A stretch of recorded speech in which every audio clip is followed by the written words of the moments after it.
بسم اللہ الحمد للہ والصلاة والسلام علی رسول اللہ صلی اللہ علیہ وآلہ وسلم۔ اعوذ باللہ من الشیطان الرجیم، بسم اللہ الرحمن الرحیم۔ بھائیوں اور بزرگوں، السلام علیکم ورحمۃ اللہ وبرکاتہ۔ جیسا کہ ابھی ہم وہ ویڈیو بنا رہے تھے، اس کے اندر دراصل جگہ کا کچھ مسئلہ آ گیا تھا، لہٰذا بہرحال بات پوری نہیں ہو سکی۔ دیکھیں، قرآن مجید کو ہم نے بس یہ ذریعہ بنایا ہوا ہے کہ لوگ اس کو ہم تجوید سے سیکھ لیں، اس کو اچھی طرح پڑھ لیں، اس کی تلاوت کر لیں۔ ٹھیک ہے، یہ سب بھی قرآن مجید میں آیا ہے، لیکن میرے بھائیوں، قرآن مجید اصل اس مقصد کے لیے نہیں آیا۔ اللہ سبحانہ و تعالیٰ نے قرآن میں فرمایا ھدی للمتقین۔ یہ قرآن تو اس لیے آیا ہے، یہ ہدایت ہے متقیوں کے لیے، پرہیزگاروں کے لیے۔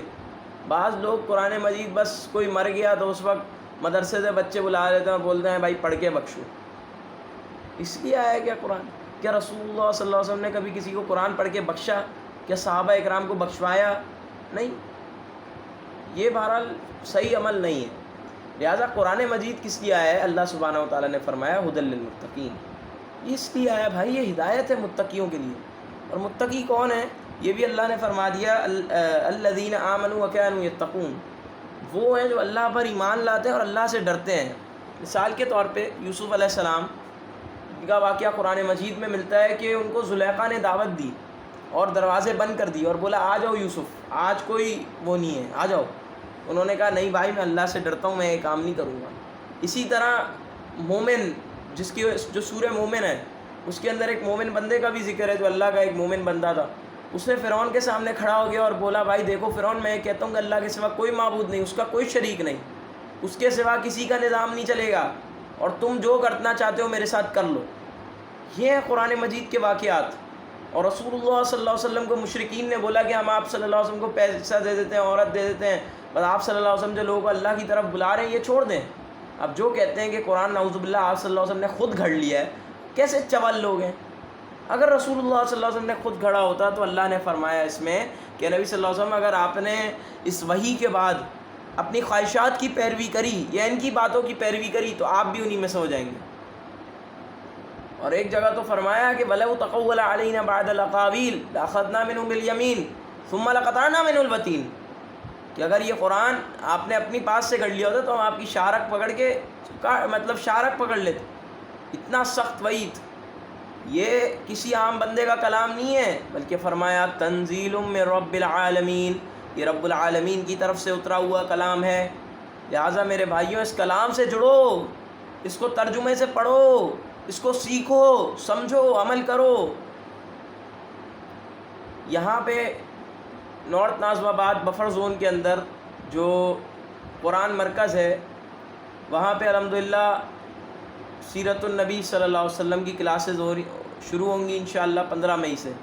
اور اس کے علاوہ قرآن اکیڈمی یاسین آباد، ادھر جو ہے رجوع الی القرآن کورس ہو رہا ہے۔ اس میں لوگوں کو قرآن مجید سے جوڑا جائے گا، اس کی تعلیمات اور نبی صلی اللہ علیہ وسلم کی صحیح احادیث، اور اس کے علاوہ جو ہے مزید مضامین بھی ہیں، جس بھائی کو شوق ہو وہاں سے جو ہے وہ کر سکتا ہے۔ بہرحال کہنے کا مقصد ہمارا صرف اتنا ہے کہ بھائی اپنے آپ کو کوشش کریں قرآن مجید سے جوڑیں، قرآن مجید کو ترجمے سے پڑھیں، اس کو سمجھیں، اور صرف اس کو ترجمے سے پڑھنا ہی کافی نہیں ہے، بلکہ اس کو نبی صلی اللہ علیہ وآلہ وسلم نے جیسے قرآن کو سمجھا ویسے اس کو سمجھیں، اور صحابہ نے جیسے اس پر عمل کیا ویسے اس پر عمل کریں۔ اگر اس پر عمل نہیں کریں گے تو یہی قرآن قیامت کے دن آپ کے خلاف حجت ہوگا، اور یہ اللہ تعالیٰ بولے، نبی صلی اللہ علیہ وسلم بولیں گے یا اللہ میری اس قوم نے تیری کتاب کو پیٹھ کے پیچھے ڈال دیا۔ آج جب کسی بندے پہ جن چڑھتا ہے، کسی کو کوئی مسئلہ ہوتا ہے، پریشانی ہوتی ہے، بیماری ہوتی ہے، اس وقت تو فوراً قرآن پاک دم کرتا ہے، شفا حاصل کرتا ہے۔ او بھائی اس وقت تو بینڈ باجے بجایا کر، اس وقت تو اپنی عورتیں نچوایا کر، بے پردگی کروایا کر، اس وقت اپنے پیسے سے شفا نہیں، اس وقت اللہ یاد آ جاتا ہے۔ اور ویسے یہی منافق شرک بھی کر رہے ہوتے ہیں، بدعت بھی کر رہے ہوتے ہیں، سود بھی کھا رہے ہوتے ہیں، رشوت بھی لے رہے ہوتے ہیں، حرام خوری بھی کر رہے ہوتے ہیں، اس وقت انہیں اللہ یاد نہیں آتا ہے، اور اپنے کاموں کے لیے اللہ کو پکارتے ہیں۔ سبحان اللہ۔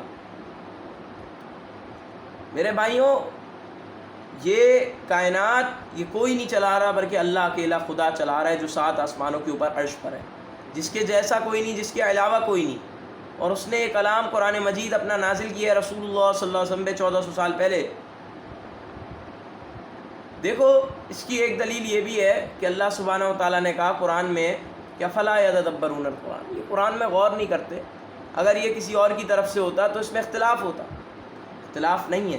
1400 سال پہلے رب تعالیٰ نے فرمایا کہ وہ لوگ جو میری بات کو نہیں مانتے، جو میرے ساتھ شرک کرتے ہیں، جو میرے نظام پر عمل نہیں کرتے، جو سود کھاتے ہیں، جو رشوتیں لیتے ہیں، جو حرام خوری کرتے ہیں، جو اللہ کے حقوق بھی مارتے ہیں، لوگوں کے حقوق بھی مارتے ہیں، اور اسلام کا جو نظام ہے، جو اسلامی نظام ہے اس پر نہیں چلتے، بلکہ اپنے ماڈرن، اپنی خواہشات، اپنے طور طریقے، اپنے رسم و رواج، اپنے بدعات، خرافات، بناوٹی اس پر چلتے ہیں، ایسے لوگوں کے ساتھ اللہ کیا کرے گا؟ اللہ نے فرمایا ایسے لوگوں کی میں کھال کو آگ لگاؤں گا. اور آج میں آپ کو یہ بتانے لگا ہوں کہ یہ افسانہ نہیں ہے، یہ مذاق نہیں ہے، یہ حقیقت ہے. یہ حقیقت کیسے ہے یہ آپ سمجھیں. آج آپ کی کھال میں کوئی انجیکشن لگائے کتنا درد ہوگا آپ کو کھال میں.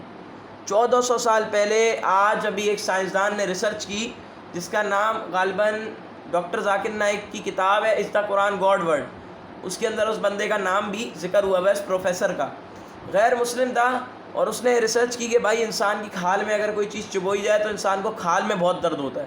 اور اس کے اندر پورا سائنٹیفک پروسیس ہے جو بایولوجی کی بکس کے اندر موجود ہے کہ بھائی کھال کے اندر ریسیپٹرز ہوتے ہیں، برین کو سگنل جاتا ہے، پھر درد ہوتا ہے، یہ ہوتا ہے، وہ ہوتا ہے. بہرحال 1400 سال پہلے اللہ نے فرما دیا جو سورہ نساء آیت نمبر 54 میں کہ جو میری آیتوں کو نہیں مانتے، جو میری باتوں کو نہیں مانتے، جھٹلاتے ہیں، نماز نہیں پڑھیں گے، لوگوں کے حق ماریں گے، سود خوری کریں گے، رشوت خوری کریں گے، بے پردگی کریں گے، بینڈ باجے، حرام خوری، اللہ کے نظام کو چھوڑ کے مغرب کا نظام، شیطان کا نظام اس کو چلائیں گے، تو ایک تو ایسے لوگوں کا نظام بھی تباہ ہو جائے گا، ایسے لوگ سکون میں بھی نہیں ہوں گے، ان کی عورتیں بھی سکون نہیں ہوں گی، ان کی عورتوں کو بھی ٹیشو پیپر بنایا جائے گا. اس کے علاوہ کیا ہوگا؟ اس کے علاوہ جب ایسے لوگ مریں گے تو مر کے تو ان کو میرے پاس ہی آنا ہے نا، اللہ کے پاس. اللہ نے کہا میرے پاس ہی آنا ہے نا مر کے. کوئی بھی بندہ ایسا نہیں ہے جو طبیعت خراب ہو وینٹیلیٹر پہ جائے اور وہ ہر بندے کو ڈاکٹر بچا لے. کتنے لوگ ہوتے ہیں ڈاکٹر بولتے ہیں آئی ایم سوری، کیونکہ اللہ نے جب موت کا ٹائم لکھ دیا اس ٹائم تمہیں موت آ کے رہے گی، تمہیں کوئی ٹیکنالوجی، کوئی مشین، کوئی وینٹیلیٹر موت سے نہیں بچا سکتا. لہٰذا اللہ کے پاس تمہیں جانا ہے، اللہ تم سے حساب کتاب لے گا، ساری چیزیں لے گا. ابھی بھی وقت ہے، مسلمانوں سدھر جاؤ. ڈاکٹر اسرار احمد رحمۃ اللہ علیہ کا اس پہ بڑا بہترین بیان ہے، اسلامی نظام، اس پر آپ لوگ ان کو سنیں. اسلام ایز اے نظام کے اوپر انہوں نے بہت اچھا کام کیا. بہرحال ہمارا جو بات کرنے کا ادھر مقصود ہے وہ یہ ہے کہ اللہ تعالیٰ نے کہا جن لوگوں نے میری نشانیوں کو نہیں مانا ان کی کھال کو میں آگ لگاؤں گا. اور سورہ نساء آیت نمبر 54 میں ہے کہ اللہ تعالیٰ نے کہا میں ان کو کہوں گا اب چکھو. آگ لگائے گا اللہ تعالیٰ کھال میں اور پھر کہے گا اب چکھو، جو تم میری بات کو نہیں مانتے تھے، جھٹلاتے تھے، چکھو درد. پھر فرمایا میں ان کو دوسری کھال دوں گا. سوال یہ ہے کہ اس سائنسدان نے بولا کہ یار ہمیں تو آج پتہ چل رہا ہے 1400 سال پہلے کس طرح نبی صلی اللہ علیہ وسلم کو کس نے یہ بتا دیا جس دور میں سائنس، ٹیکنالوجی، پڑھائی لکھائی کچھ بھی نہیں تھی کہ بھائی اس کھال میں درد ہوتا ہے، اور وہ مسلمان ہو گیا. تو میرے بھائیوں یہ قرآن اس اکیلے خدا، اس اللہ کا کلام ہے جس کے سوا کوئی معبود نہیں. ابھی بھی وقت ہے میرے بھائیوں، اس کتاب کی طرف آ جاؤ، اس پر عمل کر لو، اس کے مطابق زندگی گزار لو، اور ایسا نہیں کرو گے تو دنیا میں ذلیل اور رسوا ہوگے. رسول اللہ صلی اللہ علیہ وسلم کی حدیث ہے کہ اللہ تعالیٰ اسی کتاب کے ذریعے قوموں کو عروج بخشتا ہے، اور اسی جب چھوڑ دیا جائے گا اس کو تو ان کو ذلیل کر دے گا. آج مسلمانوں کا حال کیا ہے؟ آج مسلمان جو ہیں وہ شرک کرتے دکھائی دے رہے ہیں. وہ شرک ہو گئی مزاروں پہ جا کے، وہ شرک ہو گئی غیر اللہ کے نظام، غیر اللہ کی نظر و نیاز، غیر اللہ کے طور طریقے، غیر اللہ کی خواہشات، سوچ، اس پر عمل کرتے دکھائی دے رہے ہیں. اور پھر کہہ رہے ہیں میاں ہم تو مسلمان ہیں. تسی سلام ہے مسلمانوں پر. اسی لیے رسول اللہ صلی اللہ علیہ وسلم کی آخری حدیث بیان کر کے بات ختم کرتا ہوں. رسول اللہ صلی اللہ علیہ وآلہ وسلم نے ارشاد فرمایا، صحیح حدیث ہے کہ ابو داؤد کے اندر، کہ تم پر قومیں اس طرح ٹوٹیں گی جیسے تم آج کھانوں پہ ٹوٹتے ہو. صحابہ نے کہا اے اللہ کے نبی صلی اللہ علیہ وسلم کیا اس دور میں ہم کثرت میں نہیں ہوں گے؟ فرمایا کثرت میں ہوں گے، لیکن تمہارے اندر بیماری آ جائے گی. کون سی بیماری؟ جو آج دنیا دار پیٹو قسم کے لوگوں میں آئی ہوئی ہے. کیا بیماری آئی ہوئی ہے؟ او جی پیسہ آ جائے، اور آ جائے، اور آ جائے، اور آ جائے، کم on cash cash cash cash. اور جس بیچارے کے پاس اتنا کیش نہیں ہے اس کو بولتے ہیں یہ بھکاری ہے، نعوذ باللہ. اچھا تو نبی صلی اللہ علیہ وسلم نے یہی فرمایا کہ وہن کی بیماری آ جائے گی، دنیا سے محبت، موت سے نفرت، پھر تم پہ قومیں ٹوٹیں گی۔ ہم دیکھتے ہیں، اٹھاؤ مسلم ہسٹری کو، جاؤ، اگر میری بات پہ یقین نہیں ہے جاؤ جا کے ہسٹری کی کتابیں کھلانگ لو، چھوڑو مجھے، جاؤ ہسٹری کی کتابیں کھلانگو، پھر اعتراض کرو تم۔ ہسٹری کی بکس گواہیں اس بات پر، بہادر شاہ ظفر اور دیگر جو مغل امپائر ہیں، اچھا خاصا اسلامی نظام نافذ ہوا ہوا تھا اور سکون تھا، کوئی بے پردگی نہیں تھی، کوئی بینڈ باجے نہیں تھے، کوئی چوری چکاریاں نہیں، بلکہ سکون تھا، اسلامی نظام تھا، شریعت کے مطابق، قرآن و سنت کے مطابق۔ لیکن ہم دیکھتے ہیں کہ جب ان لوگوں کو شیطان نے چونکا لگایا تو ان لوگوں نے کہا کہ بھائی ہم جو ہیں مطلب تھوڑی اسلامی نظام، اسلامی قانون کو بدل دیتے ہیں قرآن و سنت کے، اور اپنی جو قانون ہے اس کو نافذ کرتے ہیں۔ تو جب ایسا ہوا تو عورتیں بھی ناچیں کھلم کھلا، بے پردگی بھی کھلم کھلا ہوئی، حرام خوری بھی ہوئی، ہر چیز چلی۔ اور یہ مسلمانوں کو سب پتہ ہے کہ یہ حرام ہے، مسلمان کوئی دودھ کے دلارے، تو مسلمان کوئی ایسے تو نہیں ہے کہ ان کو کچھ پتہ ہی نہ ہو، سب پتہ ہے ان کو، انہوں نے سب سنا ہوا ہے خطبات میں اور بچپن میں۔ لیکن وہی بات ہے نا کہ شیطان نے ان کو چوکا لگایا ہوا ہے کہ میاں ابھی تو بہت ٹائم ہے۔ تو پھر جب انگریز نے دیکھا اور ایسٹ انڈیا کمپنی اور برٹش نے جب یہ چیز دیکھی تو انہوں نے بولا اب ٹائم ہے میاں، اب مسلمانوں کو مارو پکڑ پکڑ کے، کیونکہ اب تو یہ دنیا میں پڑ گئے ہیں، اب ان کی ایم، ان کا موٹیو، ان کا مقصد دنیا بن گئی ہے۔ لہٰذا وہ آئے اور مسلمانوں کو بہت خطرناک، بہت دھلائی کی مسلمانوں کی، اور مار مار کے نکالا مسلمانوں کو، اور باقاعدہ ہسٹری میں ملتا ہے کہ مسلمانوں کے سر ٹرے میں رکھ کے پیش کیے گئے۔ یہ حال ہوا مسلمانوں کا جو ہندوستان پہ مسلمان تھے۔ ذرا پڑھو تو اپنی ہسٹری مسلمانوں، تاریخ کو پڑھو اور دیکھو تمہاری کتنی پاور تھی۔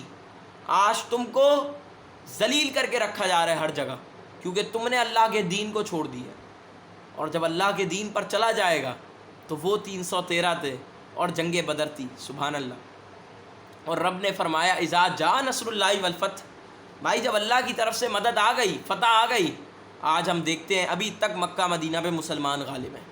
یہ اللہ کی طرف سے فتح اور مدد ہے جو آئی اور نظر آ رہی ہے، جا کے دیکھو۔ کوئی اتنا خوبصورت دین ہے، مسلمانوں کو دیکھو، مسجد بیت اللہ ہے، کتنے اربوں خربوں لوگ آتے ہیں حج کرنے ادھر، کیسا ہمارا دین محفوظ ہے، پیارا ہے، خوبصورت ہے۔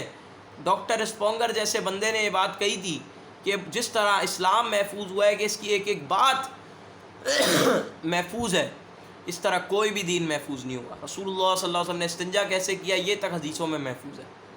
لہٰذا ابھی بھی وقت ہے، اللہ کی طرف رجوع کرو اور قرآن و حدیث کو تھام لو اور دین اسلام پہ چلو، اللہ کے حقوق پورے کرو، لوگوں کے حقوق پورے کرو، قرآن مجید کو سمجھو، اس پر عمل کرو، اور جیسے صحابہ نے اس کو سمجھا، نبی صلی اللہ علیہ وسلم نے سمجھا، عمل کیا، ویسے کرو۔ اپنی اولاد کو قرآن مجید کو سکھاؤ، اور اپنے آپ کو جو قرآن مجید سکھا رہے ہیں علماء اکرام ہیں ان سے جا کے سیکھو، ترجمہ سیکھو، عربی سیکھو، اس پر عمل کرو، اسی میں ہی کامیابی ہے۔ جو بندہ آج دین پر چل رہا ہے نا وہ کامیاب ہے، نہ چوری چکاریاں، نہ اس طرح، جب ایسا اس شریعت کے مطابق نظام ہوگا تو چوریاں چکاریاں بھی نہ ہوں گی، عورتوں کو بھی نہیں دیکھا جائے گا، حرام خوری بھی نہیں ہوگی، لوگوں کا حق بھی نہیں مارا جائے گا، سکون ہوگا معاشرے میں۔ اور جب وہی آپ شیطان کو بیچ میں لے آؤ، شیطانی نظام نافذ کرو، چوریاں بھی ہوں گی، چکاریاں بھی ہوں گی، بے پردگی بھی ہوگی، عورتوں کو ٹیشو پیپر بھی بنایا جائے گا، لوگوں کا حق بھی مارا جائے گا، غریب کو بھی پیسا جائے گا۔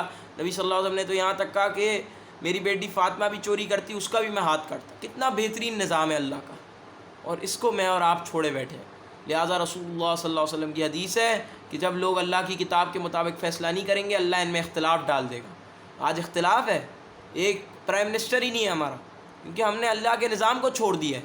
اللہ کا جو نظام ہے کہ بھائی شرک چھوڑو، بدعت چھوڑو، زنا چھوڑو، سود چھوڑو، رشوت چھوڑو، بے پردگی کو چھوڑو، اللہ کے مطابق چلو، اللہ کے مطابق چل کے تو دیکھو سکون ملے گا، ڈپریشن سے نجات ملے گی، سلیپنگ پلس سے نجات ملے گی، شیطان کو خوش کرو گے سکون بھی نہیں ملے گا، چوریاں بھی ہوں گی، چکاریاں بھی ہوں گی، ڈپریشن بھی ہوگا، سب ہوگا، نظام تباہ ہو جائے گا تمہارا۔